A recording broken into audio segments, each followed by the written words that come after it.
ఆ యాత్రకు list prepare చేస్తున్నా. 5 సంవత్సరాల నుంచి అడుగుతున్నాం తీసుకెళ్ళండి అని. వీటన్నిటికీ ఇంత ఖర్చుకి నా దగ్గర డబ్బులు లేవమ్మా. మన పరిస్థితి నాకు తెలీదా అండి, కానీ మీరు ఒక పని చేస్తే మన ఖర్చు నుంచి సగం తగ్గించుకోవచ్చు. ఎలా? వచ్చే ఎన్నికల్లో గాజు గ్లాస్ కి ఓటు వేయండి. వేస్తే జూన్ 4న జనసేన, టీడీపీ, బీజేపీ కూటమి ప్రభుత్వం రాగానే మహిళలకు రాష్ట్రంలో ఎక్కడికి వెళ్లినా బస్సు ప్రయాణం ఉచితం. మేము ఎక్కడికి వెళ్లినా స్వేచ్ఛగా వెళ్ళొచ్చు. నిజమా? నిజంగా నిజమండి. మన భారంలో సగం తగ్గుతుంది అంటే ఈసారి నా ఓటు ఖచ్చితంగా గాజు గ్లాస్కే. జనసేన, టీడీపీ, బీజేపీ కూటమికి. మన భారం తగ్గడమే కాదు, అన్నింటికన్నా ముఖ్యంగా స్వేచ్ఛ దొరుకుతుందండి. ఇలాంటి యాడ్లు ఇచ్చారు, ఎమ్మటే చేయలేదు. పోనీ 14 మాసాల తర్వాత చేసినా కూడా ఏంటి మీరు ఇచ్చినటువంటి వ్యవహారం? ఇవాళ ఎన్ని బస్సులకి ఇస్తున్నారు మీరు? మొత్తం 1600 బస్సులు, 16,000 బస్సులు ఉంటే 6,000 బస్సుల్లో మాత్రమే ప్రయాణం. ఈ 6,000 బస్సులు జిల్లా దాటి బయటికి వెళ్ళవు. ఒక ఎక్స్ప్రెస్ మాత్రమే జిల్లా దాటి బయటికి వెళ్తాయి, అది కూడా 150 కిలోమీటర్లు. ఇక్కడ నుంచి కాణిపాకం వెళ్ళాలన్నా, ఇక్కడ నుంచి హైదరాబాద్ వెళ్ళాలన్నా ఒక మహిళకు సాధ్యమేనా? ఉచితంగా సాధ్యమే. అంటే ఇవాళ బయలుదేరితే 2 రోజులకి వెళ్తారు. ఈ బస్సు దిగా బస్సు, ఆ బస్సు దిగా బస్సు, అట్లా ఎక్కితే ప్లాన్ చేసుకుంటే. ఏంటి దౌర్భాగ్యం? నాకు అర్థం కాల. చెప్పిందేంటి, చేసిందేంటి బాబు గారు అని అడుగుతా ఉన్నా. బాబు గారు ఏం చెప్పాడు కూడా మీరు ఇక్కడ వినాలి. అసలు చూడండి ఒకసారి బాబు గారు ఎంత బ్రహ్మాండంగా చెప్పాడు ఎన్నికలకు ముందు. ఒకసారి ఏంటి అయ్యా?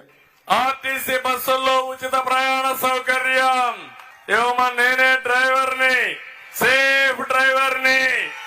మీరు బస్సు ఎక్కితే ఒకటే చెప్పండి, మా చంద్రన్న చెప్పాడు, నేను ఏ ఊరికి పోవాలన్నా నువ్వేం అడగడానికి వీల్లేదు. నేను పని చేయాలంటే పలానూరికి పోతా, పుట్టింటికి పలానూరికి పోతా, నాకు ఇచ్చిన హక్కు చంద్రన్న అని గట్టిగా చెప్పండి. అడిగితే నేనున్నానని చెప్పండి. ఏమీ భయపడక్కర్లేదు. 12,000 ఆర్టీసీ బస్సులు ఉంటే ఇవాళ ఎన్నిటికి ఇచ్చావు నువ్వు? పల్లె వెలుగు ఎక్కడి దాకా తెలుసు కదా. పల్లె వెలుగు ఎక్కడి నుంచి ఎక్కడికి వెళ్ళిద్దో. ఆల్ట్రా పల్లె వెలుగు ఇది ఎక్కడి నుంచి ఎక్కడికి వెళ్ళి తెలుసు కదా. City ordinary, city metro express. ఈ ఎక్స్ప్రెస్ మాత్రం కొద్దిగా దూరమైనది. ఇవన్నీ కూడా అక్కడక్కడ తిరిగే 30-40 కిలోమీటర్లు. కూరగాయలు కొనుక్కోవడానికి వెళ్ళాలి. అత్తగారింటికి వెళ్ళడానికి వెళ్ళలేదు, అమ్మగారింటికి వెళ్ళడానికి వెళ్ళలేదు, రాష్ట్రంలో ఎక్కడ పడితే అక్కడికి వెళ్ళడానికి వెళ్ళలేదు. యార్డుల్లో మాత్రం దుమ్ము దులిపి పారేశారు. ఓట్లు పడేంత వరకు దుమ్ము దులుపుతారు. ఓట్లు పడిన తర్వాత 14 మాసాలు నోరు మూసి కూర్చుంటారు.